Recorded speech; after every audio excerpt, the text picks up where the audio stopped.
What is up everyone, it's Sirdeathvids. Welcome back to another video. In this one I'm going to be priming these models. As you can see, I've removed the mold lines on them, and there are certain pieces which I need to glue together. Some of them I actually have to remake, like this whip here. And this guy, it's gone, got lost. And some of the orc's arms I have to glue back on, so we'll do that now. I think there's 3 of them missing, arms and swords. And I still have them around. So there's these 3 guys, and they each kind of have a hand or a sword with them, like that. Then I also have this here of the whip, which I've made kind of this little paper design based just roughly on the original whip design I'm gonna make with wire. As you can see, it'll go kind of like that. So when I have all the wire twisted up, it should look about that, and it should be good. I think that'll look cool. So first, let's get on to gluing the swords and the hand. For this, I'm using the Citadel plastic glue thick.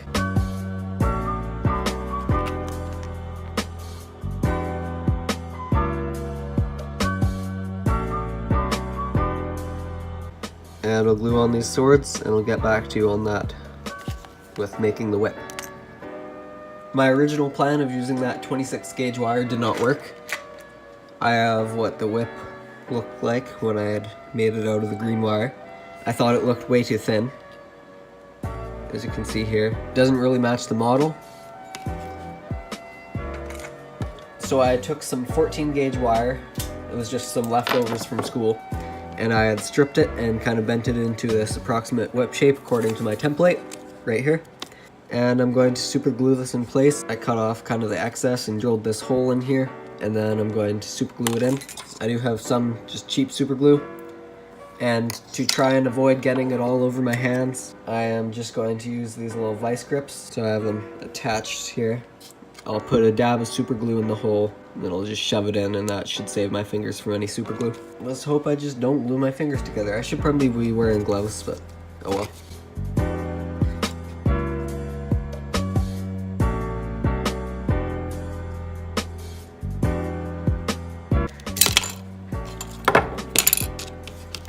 The fireplace here was bent beforehand, and I took some white glue and made this thing straighten out.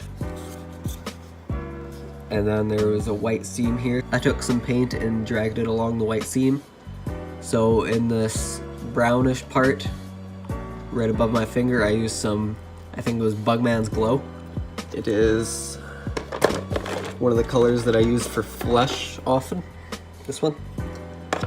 And then I had used, I think, moot green for the gem, and then just used black and like a yellow for the picture frame and the crown. And I think it actually looks pretty cool.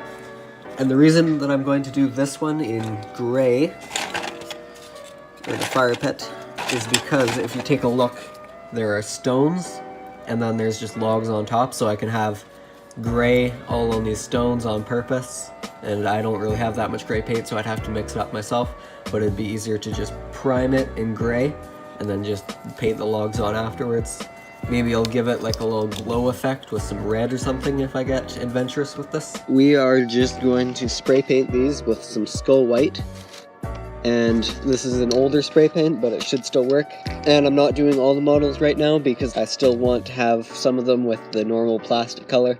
So if we play in between now and when I get them all painted, then we still know what the figures are instead of having them all black and then a few white. And I'm doing Skull White because I'm doing skeletons, which their base color is white. Same with the mummies, it's pretty much just white for the base color as well. I just kind of want good enough coverage. Now we'll let that dry and do the other side as well.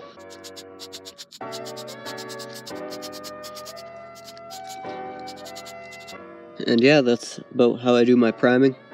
I may do it terribly, but oh well. And I'll bring these models inside and show you how they look compared to the zombies, which will be the original color of the plastic.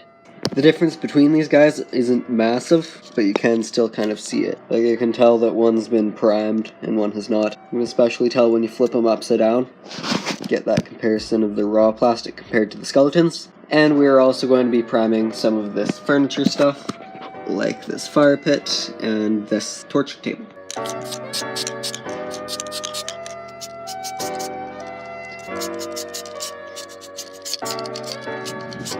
Now that these pieces are dry, they're a uniform color, as you can see with this fireplace. So I'll be able to make this darker and have it match more with the cardboard piece which goes with it. Make this kind of a darker brick. Right now it seems way too light to match, so I might either make it darker or paint it more into a peachish color like this stone is. And here's the torture table. I may need to do a little bit of touch up on this because the spray paint wasn't exactly clean. Some parts are shinier than others and I don't think wood should be shiny like this, so I might actually just go over with my own color or something. And the arms on the torture device look like this. And I have more than just that to show you guys. I've been working on some stuff as well. Here is a chest which I have painted now. It isn't exactly perfect because this isn't the greatest mold. And then I made this little piece of terrain. It's just a little bit of rubble. And it has like a gear there and a little brick. And I also made this giant thing, which you might think is ugly until I flick it on. And bam, there you go. Now it's a piece of fire terrain, and I think it's really cool. Looks interesting on the battlefield. So there's that. Then we got this spider. Let me bring it closer for you guys. So I painted this. There was a whole bunch of spiders from the dollar store that I got. With this guy too, I made like a little base at the bottom of or like the side of a margarine container. So there's that guy. Out of some hot glue, I made just some blood and guts and I coated it in a gloss coat here to make it all shiny and gross looking. I also made some pillars out of chalk. So what I did is I took a piece of chalk here and I carved it with my hobby knife and then glued it down onto just a little scrap piece of foam board. Put some basing materials on it, a little plant, some moss and grass, and this is what I have. As well as, because it's been such a long time since I've posted a video, I've had lots of time to work on some stuff. So this is one of those Chaos Knights which I am currently working on. Once I'm done with him, all his armor will be completely gold. Here is the mummy. I think he came out well. Here's the skeleton, the first one that I painted. It looks decent, I'd say, for the sculpt and the amount of detail that's there. Here is the orc. Looks really orky. There's not much to say about him. And here's the little goblin as well.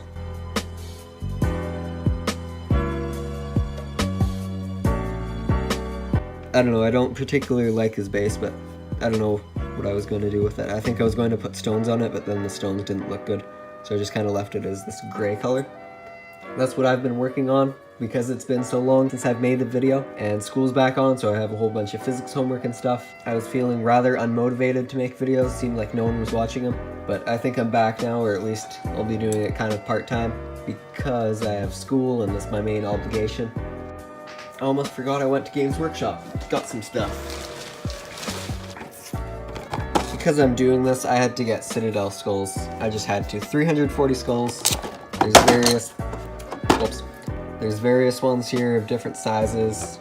Whole bunch of human skulls. Also, do you see this D6? It was from a Kinder Egg surprise or something. And a little ghost. But yeah, you can see the amount of skulls of each, kind of their relative size. Then I got these skeleton warriors, because who doesn't like the undead? Well, paladins, but... And also some crypt ghouls. I'm not getting into Age of Sigmar. I think I'm just gonna use these for D&D, and I think they'll look really cool. So I have a lot to work on, not enough time to do it. Too many things to do in my life. That's okay, I'd rather be busy than be bored. I would like to thank you all so much for watching this video. If you like it, please do give me a like and a sub, and I'll see you all in my next video whenever that may be. Goodbye.